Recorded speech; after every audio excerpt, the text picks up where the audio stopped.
타락한 인간의 실상. 육신. 이상에서 가나안 7족은 7종 죄성과 관계가 깊다는 것을 알게 되었다.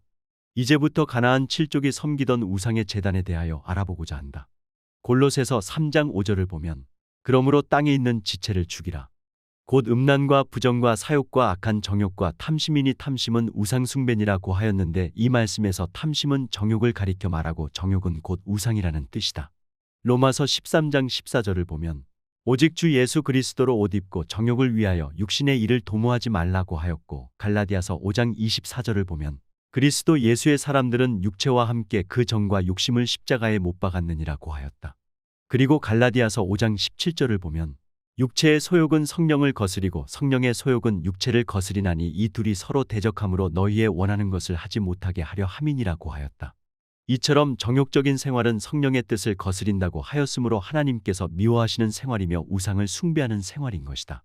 이와 같이 에덴 낙원에서 타락한 인간은 정욕을 섬길 수밖에 없는 정욕의 노예가 되고 말았다. 그래서 정욕이 만족스러우면 기뻐하면서 그것이 행복인 줄로 착각하고 정욕이 만족스럽지 못하면 불평불만을 나타내면서 불행하다고 착각하고 있는 것이다. 그러므로 사람들이 기쁘다, 만족하다, 감사하다, 좋다, 나쁘다고 하는 말들을 분석해보면 대부분 정욕 때문에 하게 되는 말들임을 알 수 있다. 정욕 때문에 행복을 느끼기도 하고 불행하다고 생각하기도 하고 인생의 실패와 성공을 판가름하기도 한다.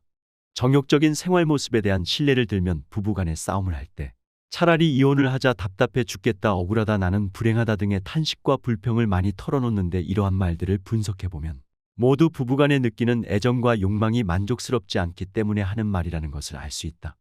또 어떤 교회의 사모님이 갑자기 큰 기쁨과 감사가 넘치고 찬송을 부르며 행복해 하였는데 그 이유를 물어보자 고등학교에 다니는 아들이 높은 점수를 받은 성적표를 가져왔기 때문에 그렇게 기쁘다는 것이었다. 여기서 기뻐하고 찬송하는 마음을 분석해보면 아들에 대한 애정 즉 혈육의 정과 좋은 성적표를 받아오기 바라는 욕망과 아집적인 마음이 만족스럽게 되었기 때문이었다. 이 사모님은 그 순간만은 정욕을 섬기는 우상숭배에 빠져 있음을 보여준 것이다. 이와 같이 타락한 인간은 하나님께로부터 오는 신령한 행복을 추구하기보다는 육신의 정욕과 안목의 정욕을 통하여 행복과 만족을 얻으려고 하는 존재가 되었다. 앞에서 알게 된 바와 같이 죄성과 정욕의 지배를 받고 있는 타락한 인간에 대하여 성경은 무엇이라고 가르쳐주는지 알아본다. 로마서 8장 7절을 보면 육신의 생각은 하나님과 원수가 되나니 이는 하나님의 법에 굴복치 아니할 뿐 아니라 할 수도 없음이라고 하였는데 여기에서 육신은 하나님의 원수요 하나님께서 기뻐하시지 않는 것이라고 하였다. 그리고 이 육신은 사람의 육체를 가리켜 말하는 것이 아니고 타락한 인간의 죄성과 정욕을 의미하는 것이다. 흔히 육신은 육성이라고도 하는데 육체 안에 있는 부패한 성질로서 영성과 반대되는 말이다. 즉 육신은 하나님의 뜻을 거역하고 원수같이 대적하는 타락한 인간의 성질이다. 또한 에베소서 4장 22절을 보면 너희는 유혹의 욕심을 따라 썩어져가는 구습을 좇는 옛 사람을 벗어버리고 라고 하였는데 여기서 옛 사람은 죄성과 정욕 즉 육신을 가리켜 말한다. 또 고린도후서 4장 16절에서는 그러므로 우리가 낙심하지 아니하노니 겉사람은 후패하나 우리의 속은 날로 새롭도다 라고 하였는데 여기에서의 겉사람도 육신을 의미한다. 그리고 예수님께서 자기를 부인하고 자기 십자가를 지고 나를 좇을 것이니라고 하신 말씀 중에 나오는 자기도 육신을 가리켜 말씀하신 것이다. 또한 이 자기를 자아라고도 부른다. 그러므로 육신, 육성, 옛사람, 겉사람, 자기 그리고 자아라는 말은 모두 타락한 인간의 죄성과 정욕을 가리켜 말하는데 하나님께서 미워하시는 것이다. 또한 이 육신은 구체적으로 죄성과 정욕을 의미하고 여기에 결점까지 포함된다는 것을 알아야 한다. 결점이란 죄성이라고도 할 수 없고 정욕이라고도 할 수 없는 것인데 천국에는 가지고 들어갈 수 없는 성질이다. 예를 들면 조급성, 다변성, 까다로운 성질, 느린 성질, 감성적이고 내성적이고 외향적인 성질 등 다양하다. 이와 같이 육신은 죄성과 정욕과 결점으로 구분할 수 있고 광야연단 과정을 통과하고 영적 할례를 받기까지 정결해져야 될 것들이다. 죄성. 죄성은 잠언 26장 25절을 보면 그 말이 좋을지라도 믿지 말 것은 그 마음에 7가지 가증한 것이 있음이라고 한 것처럼 7종류로 분류된다. 구체적으로 말하자면 교만성, 포악성, 음란성, 아집성, 질투성, 태만성 그리고 거짓성 등이다. 지옥 백성들은 7가지 죄성에 따라 7지파로 구분되어 있다. 이 죄성에 대하여 정확히 알아야만 선과 악을 바르게 분별할 수 있게 된다. 교만성. 교만성을 상징하는 동물은 공작새이다. 공작새는 사람들이 없을 때는 날개를 접고 조용히 있다가 사람들이 나타나면 날개를 활짝 펴고 아름다움을 최대한 드러내 보이고자 한다. 이와 같이 교만성은 자기를 나타내며 높아지려고 하는 성질이다. 로마서 12장 16절을 보면 서로 마음을 같이하며 높은 데 마음을 두지 말고 도리어 낮은 데 처하며 스스로 지혜 있는 채 말라고 하였다. 고린도후서 12장 7절을 보면 여러 계시를 받은 것이 지극히 크므로 너무 자고하지 않게 하시려고 내 육체의 가시 곧 사단의 사자를 주셨으니 이는 나를 쳐서 너무 자고하지 않게 하려 하심이니라고 하였다. 그리고 누가복음 14장 11절을 보면 무릇 자기를 높이는 자는 낮아지고 자기를 낮추는 자는 높아지리라고 하였다. 이러한 말씀들은 모두 교만한 마음과 행실을 버리고 겸손한 마음과 행실로 생활하기를 바라시는 하나님의 말씀이다. 이제부터 교만성의 지배를 받을 때 나타나는 마음과 행실에 대하여 알아본다. 교만성은 범죄할 기회와 환경이 생기면 자기의 것을 높이고 자기의 소유를 자랑하며 남의 것을 무시하거나 경시하는 마음과 표정과 말과 행동이 나타나게 한다. 모든 죄성은 대부분 자기가 소유한 것 때문에 나타나는데 그 중에서도 가장 심하게 나타나는 것이 교만성이다. 그러므로 성도들은 항상 겸손한 마음과 겸손한 말과 겸손한 행동을 가지고 생활하기 위하여 노력할 때 성령의 도움을 받아 많은 겸손의 열매를 맺을 수 있게 된다. 성도들은 자기의 직분이나 가문, 학벌, 용모, 지식, 주택, 재능 같은 것들에 대하여 마음속으로라도 관심을 갖지 않으려고 하는 노력을 할 때 교만성을 잘 극복할 수 있고 겸손의 향기를 나타낼 수 있다. 로마서 12장 10절을 보면 존경하기를 서로 먼저 하며 라고 하였다.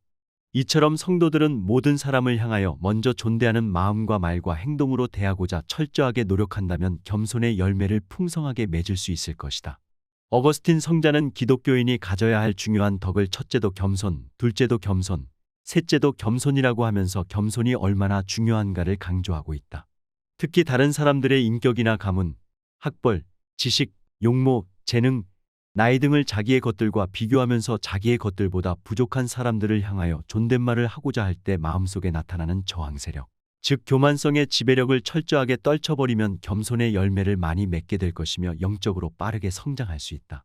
남들보다 자기가 더 큰 은사를 가지고 있거나 설교를 더 잘한다고 자긍하거나 기도를 많이 하거나 병 고치는 은사를 많이 나타내거나 성경 지식이 많거나 귀신을 많이 쫓아냈거나 금식을 많이 했거나 큰 교회에 다니는 것 때문에 교만을 나타냈다면 철저하게 성찰하면서 회개해야만 영적 진보가 빠르게 되는 것이다.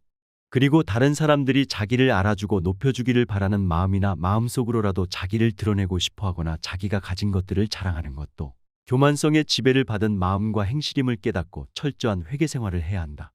또한 다른 사람들이 귀하게 여기는 것들 곧 습관이나 가치관, 물건, 취미, 생각, 직업, 지식, 가문, 명예, 용모, 주택, 살림가구, 의복, 음식 등을 가볍게 여기거나 우습게 보는 행실은 교만성의 지배를 받아 나타난 죄의 열매들이다. 성도들은 교만을 극복하고 겸손의 열매를 많이 맺기 위하여 항상 존댓말을 잘할 수 있도록 영적 훈련을 받아야 한다.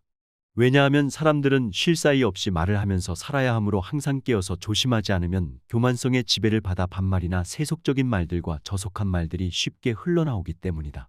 예를 들자면 이까지 것, 그까지 것, 이따위 것, 그따위 것, 별것도 아닌 것들이 그만해. 야 위신 떨어진다. 창피해 됐어. 알았다니까. 정신 좀 차려라. 나도 다 알아. 너나 똑바로 해. 내가 감히 말 다 했어. 이미 다 아는 거야. 치, 쳇, 피, 흥, 겨우 그 정도야. 그것밖에 안 돼? 내가 뭔데? 내 마음대로 해. 내 마음이야. 어쩔래? 내 마음대로야. 잘났어. 걱정하지 마. 웃기지 마. 잘난 척하네. 내가 이긴 자냐? 내가 하나님이냐? 내가 예수님이냐? 그건 내 생각이지. 내 일이나 잘해. 참견하지 마. 그것도 몰라. 꼴값 떨고 있네. 멍청하게. 그게 무슨 짓이냐? 아무개와 똑같네. 똑같아. 지지리도 못났구나. 쟤는 이런데 너는 왜 이 모양이냐? 뭐 이따위가 있어. 저리 꺼져. 까불지 마 등등이다. 에베소서 4장 29절을 보면 무릇 더러운 말은 너희 입 밖에도 내지 말고 오직 덕을 세우는데 소용되는 대로 선한 말을 하여 듣는 자들에게 은혜를 끼치게 하라. 고하였다. 그리고 인기를 중심으로 하는 연예인이나 운동선수들, 정치가들이나 예술가들은 교만성을 이용하여 돈을 벌어야 하므로 특별히 조심해야 한다. 또한 생각이나 말로 별 볼 일 없는 주제에 시시하게 저것도 설교라고 하나, 저것도 기도라고 하나, 저것도 찬송이라고 하나, 지지리도 못생겼군 등등 다른 사람들을 무시하고 천시하는 죄를 범했다면 철저히 회개해야 한다. 대통령이나 국회의원, 장관들, 회사의 사장들과 모든 단체의 회장들이 아래 사람들을 대하여 내가 나는 나를 나만 등의 말을 잘하는 것은 교만성의 지배를 받기 쉽다는 것이다. 그러므로 높은 지위와 명예와 권세를 가지고 있을지라도 다른 사람들을 높이고자 하는 마음으로 저는 제가 저 같은 사람이 등의 말을 항상 하려고 노력할 때 겸손의 빛을 나타낼 수 있는 것이다. 베드로전서 5장 5절을 보면 서로 겸손으로 허리를 동이라. 하나님이 교만한 자를 대적하시되 겸손한 자들에게는 은혜를 주시느니라고 하였다. 교역자들의 모임이나 교회에서 직분을 받은 성도들의 모임이나 혹은 선교단체들을 비롯한 수많은 조직과 모임들 가운데서 임원을 선출할 때 교만성이 자극되기 쉬운 환경이므로 자기를 높이는 자는 낮아지고 자기를 낮추는 자는 높아질 것이라고 하신 예수님의 말씀을 기억하고 철저히 회개하는 생활을 해야 한다.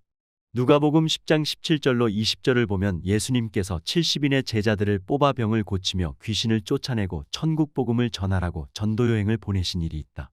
그때 전도를 마치고 돌아온 제자들이 아주 기뻐하면서 귀신들이 항복한 것을 자랑스럽게 보고하였다. 그러자 예수님께서는 귀신들이 너희에게 항복하는 것으로 기뻐하지 말고 너희 이름이 하늘에 기록된 것으로 기뻐하라고 말씀하셨다. 여기에서 제자들의 마음과 행실을 분석해 볼 때 기뻐하면서 자랑하는 모습은 교만성의 지배를 받은 것이었다. 그러므로 주님께서 교만한 죄를 지적해 주신 것이다. 누가복음 18장 10절로 14절을 보면 세리와 바리새인이 성전에 올라가서 기도할 때 바리새인은 기도하기를 하나님이여 나는 다른 사람들 곧 토색 불에 간음을 하는 자들과 같지 아니하고 이 세리와도 같지 아니함을 감사하나이다. 나는 일해에 2번씩 금식하고 또 소득의 11조를 드리나이다 라고 하였다. 이와 같이 세리를 무시하고 자기를 높이는 바리새인의 기도 내용을 볼 때 얼마나 큰 교만에 사로잡혀 있는지를 알 수 있다. 마태복음 20장 20절로 27절을 보면 야고보와 요한의 어머니가 예수님께 와서 자기의 두 아들 중 하나는 주님의 좌편에 또 하나는 주님의 우편에 앉게 해달라고 부탁했을 때 예수님께서는 너희 구하는 것을 너희가 알지 못하는도다 라고 하시면서 교만한 마음을 지적하셨다. 그리고 높은 자리에 앉게 해달라는 말을 듣고 있던 나머지 제자들이 화를 낸 것도 교만한 마음이 있었기 때문에 나타난 반응이었다. 이때 주님께서는 제자들에게 너희 중에 누구든지 크고자 하는 자는 너희를 섬기는 자가 되고 너희 중에 누구든지 으뜸이 되고자 하는 자는 너희 종이 되어야 하리라고 가르치셨다. 교역자들이 교단 총회에서 교단을 혁신시키고 부흥시키기 위해서 자기가 총회장이 되어야 한다고 선한 명분을 주장하면서 선거운동을 하는 모습은 교만성의 지배를 받아 나타나는 마음과 행실이다. 어떤 목사님이 집회에 모인 많은 성도들에게 하나님의 말씀을 증거할 때 다른 신학자들이나 설교자들이나 부흥사들이 진리를 정확하게 알지 못해서 잘못 증거한 내용들에 대하여 무시하는 말로 그것은 엉터리입니다. 거짓말한 것입니다. 라고 하면서 비판적인 말을 한 것은 순간적이지만 교만성의 지배를 받은 행실이다. 거짓 성자분도 요셉 라브르가 어느 날 어떤 동네를 지나갈 때 성당의 신부님이 여러 사람들에게 이 사람은 거지 같아 보이지만 실제는 성인이십니다. 라고 말하면서 잘 대접하라고 하였을 때 분도 라브르는 기가 막히다는 표정을 나타내면서 도망치듯 그 동네를 빨리 떠나서 다시는 그 동네에 들어가지 않았다. 이와 같이 교만을 철저하게 회개하고 겸손을 실천하면서 자기를 높여주는 말이나 칭찬하는 말이나 인정해주는 말을 들을 때마다 부끄러워하고 피하거나 물리쳐야 한다. 자기 자녀들이 성적이 높아졌다고 기뻐하면서 자랑하는 마음이나 행실이 나타났다면 교만성의 지배를 받은 것이다. 그리고 자기 가족이나 친척 중에서 권세나 명예나 높은 지위를 가지고 있는 사람이 있으면 은근히 자랑하거나 과시하는 것도 교만한 행실이다. 포악성. 포악성을 상징하는 동물은 호랑이다. 호랑이는 동물 중에서 가장 포악스러운 동물이다. 마태복음 5장 39절을 보면 악한 자를 대적치 말라 누구든지 내 오른편 뺨을 치거든 왼편도 돌려대며 라고 하였고 마태복음 5장 44절을 보면 너희 원수를 사랑하며 너희를 핍박하는 자를 위하여 기도하라고 하였다. 또한 요한일서 3장 15절을 보면 그 형제를 미워하는 자마다 살인하는 자니 라고 하였으며 야고보서 1장 20절을 보면 사람의 성내는 것이 하나님의 의를 이루지 못함이니라고 하였고 로마서 12장 17절을 보면 아무에게도 악으로 악을 갚지 말고 모든 사람 앞에서 선한 일을 도모하라고 하였다. 이러한 말씀들은 포악성의 지배를 받지 않도록 해야 된다는 교훈들이다. 포악성의 지배를 받아 나타나는 죄악은 포악함, 성냄, 화냄, 의분, 광패, 짜증냄, 원망, 불평, 불만, 신경질, 고함, 미워함, 혈기부림, 복수심, 폭력, 살인, 표독스러움, 악담, 퉁명스런 말, 거친 말씨, 냉혹함, 잔인함, 간악함, 독살스러움, 눈 흘김 등이다. 그리고 욕을 하거나 속으로 벼르는 마음, 책망할 때 분노나 미움이나 짜증이 포함되는 경우도 포악성의 지배를 받아 악심을 품은 상태이므로 철저히 회개하여야 한다. 성도들은 고린도전서 13장 5절에 나오는 바와 같이 사랑은 성내지 아니하며 라는 말씀을 철저하게 실천하면서 마음속으로라도 원수를 미워하지 않고 사랑하려고 하는 영적 훈련을 받아야 한다. 그리고 지극히 작은 죄라도 철저하게 참회하면서 행실 가운데 회개에 합당한 열매를 맺기 위한 노력을 기울인다면 영적으로 빠르게 성장하게 된다. 성도들은 마음속에 분노나 미움의 그림자만 나타나도 부끄러워하고 철저하게 참회하는 생활을 해야 하는 것이다. 자녀의 성적이 떨어졌거나 다른 사람이 고의적으로 잘못을 했거나 실수를 범하여 자기에게 크고 작은 손해가 생겼을 때 포악성의 지배를 받아 분노나 화를 내면서도 의분이라고 주장하며 자신이 범한 죄악을 선한 것으로 정당화하는 가운데 위선적인 생활을 하는 성도들도 많이 있다. 특히 교역자들이나 수도자들 또는 성경 지식이 풍부한 사람들이 포악성의 지배를 받아 분노하면서도 예수님께서 성전에 들어가 돈괴짝을 들어 엎으시며 짐승들을 쫓아내신 사건을 예로 들면서 회개하지 않고 자기의 죄를 정당화하는 경우가 많다. 이와 같이 성도들은 죄성과 정욕의 지배를 받아 나타나는 마음과 행실을 스스로 정당화하지 말고 철저히 성찰하며 깊은 참회 생활을 해야만 한다. 거짓 성자 라브르가 말씀한 바와 같이 철저한 성찰과 진실한 통회와 자기를 고치려는 완전한 결심이 있을 때 영적으로 높은 경지를 향하여 빠르게 성장하게 되는 것이다. 포악성을 철저하게 극복하기 위해서는 손해나 자기 희생 및 고난을 감내할 각오를 가져야 한다. 귀신을 축사한다고 하면서 사람 속에 들어온 귀신을 향하여 욕설이나 분노나 무시하는 말과 행동을 나타낼 때 포악성의 지배를 받고 있으면서도 죄가 아니라고 정당화하는 잘못을 범해서는 안 된다. 특별히 대환난을 통과할 때는 범죄하기 쉬운 환경이 계속되므로 현재의 생활환경 가운데서 시험 풍파를 당할 때 나타나게 되는 죄성을 이기는 훈련을 충실히 하면 큰 유익이 될 것이다.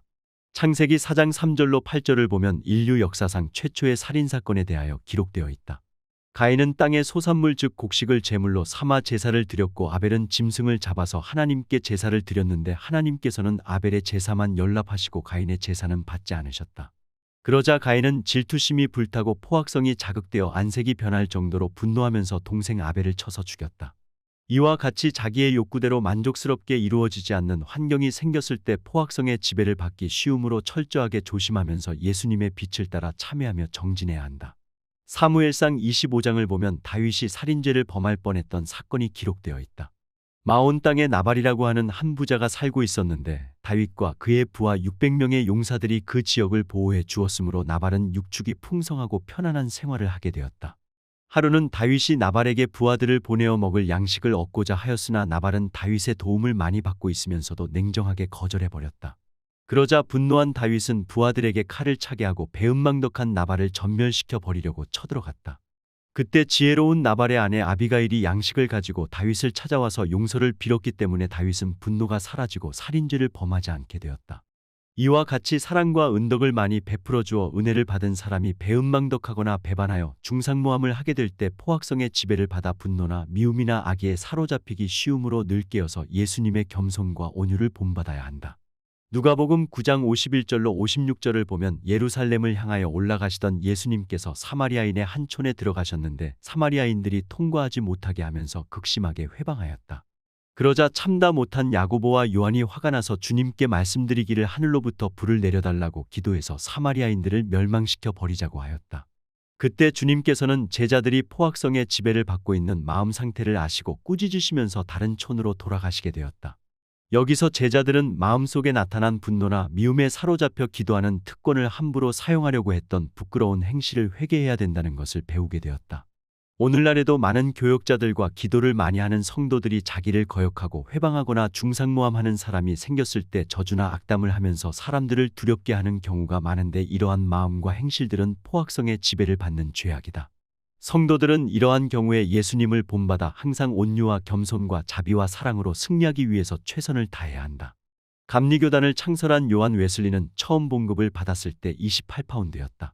그것을 가지고 하나님께 약속하기를 평생 1년에 28파운드 외에는 자기를 위해서 쓰지 않겠다고 하였고 일생 동안 그 약속을 철저하게 지키며 살았다.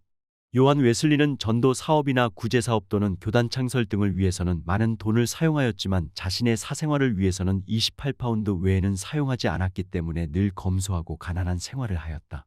이와 같이 영성 생활을 철저하게 하던 웨슬리는 50대에 결혼을 하게 되었는데 하나님 앞에서 약속한 생활 규칙 때문에 생활비를 적게 주었으므로 부인에게 원망과 불평과 불만을 많이 들을 수밖에 없었다. 그러던 어느 날 어떤 도시에서 전도 집회를 인도하던 중에 설교를 마치고 여관방에서 휴식을 취하고 있었는데 웨슬리 부인도 함께 있었다. 그때 마침 친구 중에 한 사람이 웨슬리를 만나려고 숙소였던 방을 노크하였다. 그러나 한동안 기다려도 문을 열어주지 않기에 살짝 문을 열어보니 방 안에서는 비참한 장면이 벌어지고 있었다. 방 한구석에 웨슬리는 머리가 헝클어진 채로 쓰러져 있었으며 방 한가운데는 웨슬리 부인이 장승처럼 서서 한 움큼의 머리카락을 쥐고 있었다. 그때 웨슬리는 친구인 줄 알고 아무 일도 없었던 것처럼 웃으면서 영접하였고 그것을 본 부인도 어처구니가 없다는 듯이 손님을 맞이하게 되었다. 이때 비로소 그 친구는 웨슬리의 부인이 악처라는 소문이 사실임을 확인하게 된 것이다. 이렇게 웨슬리는 어두운 영국 사회를 밝게 개혁한 영웅적인 전도자였지만 부인에게 머리채를 잡힌 채 방 안에서 끌려다니며 폭행을 당했던 것이다. 그러면서도 온전한 사랑과 인내와 온유를 흠없이 실천하고자 성을 내지 않고 모든 박해와 고통을 참고 견디었던 것이다. 이와 같이 웨슬리는 위대한 전도자로서 수많은 시험과 고통 중에서도 흠없는 사랑을 실천하는 영적 훈련을 잘 받아 승리의 생활을 하면서 어두운 영국 사회의 밝은 등불이 되었던 것이다. 거지 성자 라브르는 어느 날 어떤 마을을 지나가고 있었다. 그때 거칠고 사나운 아이들이 라브르를 놀리면서 돌멩이를 던지며 괴롭히고 있었다. 그러나 라브르 성자는 조금도 화를 내거나 원망하거나 대항하려고 하지도 않았고 오히려 자신의 몸에서 피를 흘리게 한 그 돌멩이를 주워 입을 맞추면서 그 불량한 아이들을 위하여 복을 빌어주었다. 이와 같이 성도들은 포악성이 마음과 행실 가운데 나타날 수밖에 없는 거칠고 사나운 환경 속에서도 한결같이 사랑과 겸손과 온유의 덕을 실천하기 위하여 최선을 다해야 하는 것이다. 음란성. 음란성을 상징하는 동물은 염소이다. 염소는 성욕이 강하고 번식률이 높은 짐승이다. 마태복음 5장 28절을 보면 여자를 보고 음욕을 품는 자마다 마음에 이미 간음하였느니라고 하였고 고린도전서 6장 18절을 보면 음행을 피하라 사람이 범하는 죄마다 몸 밖에 있거니와 음행하는 자는 자기 몸에게 죄를 범하느니라고 하였다. 또한 데살로니가전서 4장 3절로 5절을 보면 하나님의 뜻은 이것이니 너희의 거룩함이라. 곧 음란을 버리고 각각 거룩함과 존귀함으로 자기의 안에 취할 줄을 알고 하나님을 모르는 이방인과 같이 세욕을 좇지 말고라고 하였으며 히브리서 13장 4절을 보면 모든 사람은 혼인을 귀히 여기고 침소를 더럽히지 않게 하라. 음행하는 자들과 간음하는 자들을 하나님이 심판하시리라고 하였다. 이러한 말씀들은 마음과 행실이 음란성의 지배를 받아 더럽혀지지 않도록 해야 된다는 가르침들이다. 음란성의 지배를 받아 나타나는 죄악들을 열거해보면 호색, 음욕, 간음, 색욕, 간통, 연애, 동성애, 음란패설, 음란영화, 음란비디오, 음란만화, 음란한 책, 음란한 사진과 그림 같은 것을 보거나 좋아하는 마음과 행실, 음란한 이야기를 좋아하는 마음과 행실, 음란을 상상하는 것 등이다. 그리고 해수욕장이나 공원, 영화관, 퇴폐 이발소, 퇴폐 사우나탕, 창녀촌, 여관, 호텔 등 음란한 일이 많이 생기고 음란성이 많이 자극되는 장소에 출입하기를 좋아하거나 구경하기를 좋아하는 마음과 행실은 대부분 음란성의 지배를 받고 있는 것이다. 음란성은 한번 파고들면 깊이 빠지게 되므로 벗어나기가 어려운데 마치 마약이나 담배나 술에 중독되는 것과 같은 상태이다. 성도들의 마음이나 행실이 음란성으로 말미암아 더럽혀지지 않고 음란의 세력을 이기기 위해서는 무조건 피하는 것이 최선의 방법이다. 남녀간에는 어울리지 않도록 최선을 다하고 주님만을 사랑하는 마음이 늘 충만하기를 힘쓸 때 음란한 마귀의 유혹을 쉽게 이길 수 있다는 것을 알아야 한다. 특히 음란한 부부 생활에 빠지지 않도록 철저하게 조심해야 한다. 그리고 순간순간 음란성이나 남녀간의 애정이나 성욕의 지배를 받아 더러워진 생각이나 감정, 의지, 말과 행동들을 철저히 성찰하면서 참회 생활을 해야만 영적 성장이 빠르게 된다. 성도들은 무엇보다도 절제 생활을 철저하게 실천하며 남녀간의 애정과 성적 욕망이 자극되지 않는 환경을 만들기 위한 노력이 꼭 필요하다. 그리고 성도들은 하나님께서 은밀한 마음과 행실을 언제나 감찰하시는 분이라는 것을 항상 잊지 말고 깨어 기도하는 생활이 절대 필요하다. 성적 자유행위조차도 철저하게 회개하면서 정결함을 추구해야 된다. 계시록에서는 죄성과 정욕의 지배를 받는 행실 즉 마귀가 좋아하는 행실을 모두 음행이라고 하였다. 그리고 남녀간의 음란성으로 말미암아 나타나는 죄악도 계시록에서 말하는 영적 음행 가운데 포함된다.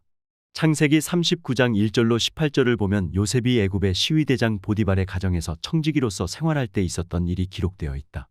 요셉은 용모가 준수하고 충성스러운 청지기였는데 보디발의 아내가 처음에는 이성간의 애정을 느끼기 시작하다가 나중에는 날마다 음란한 욕망에 사로잡혀 음란한 눈짓과 행실로 요셉을 유혹하였고 결국 적극적으로 동침하자고 하였다. 그때 요셉은 내가 어찌 이 큰 악을 행하여 하나님께 득죄하리이까 라고 말하면서 유혹을 뿌리쳤다.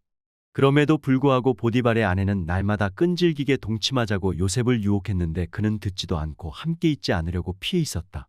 그러던 어느 날 요셉이 직무 때문에 보디발의 아내가 있는 곳으로 들어갔을 때 마침 그 방에는 아무도 없었다.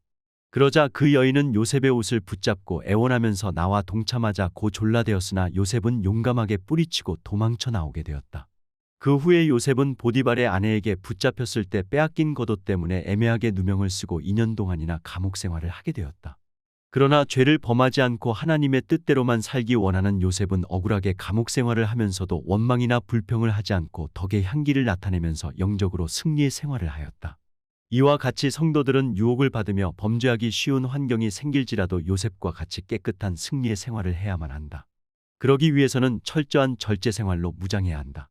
또한 성도들은 보디발의 아내와 같이 되기 쉬운 음란성과 정욕이 자기의 영혼과 육체 가운데 들어있다는 것을 생각하면서 연약한 자신을 의지하지 말고 오직 강하게 도와주시는 하나님만을 전적으로 의지하는 생활을 해야 한다.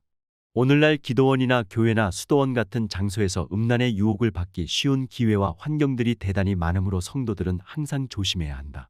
사무엘하 13장을 보면 다윗의 아들 암논이 마음속에 나타난 음욕의 불길 때문에 침상에 누워 병든 척하다가 간호하러 왔던 누이 다말을 강간하게 되었다.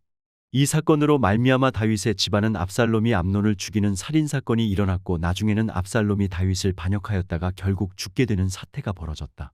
이러한 사건들을 분석해 볼 때 음란한 마음이 처음 나타날 때 물리치지 못하면 점점 깊어지고 강하게 되어 나중에는 큰 죄악과 불행의 씨앗이 된다는 것을 알 수 있다. 주님께서 음욕을 마음속에 품기만 해도 간음하였다고 하신 말씀을 기억하면서 무엇보다도 마음을 지키는 생활을 철저히 해야만 한다.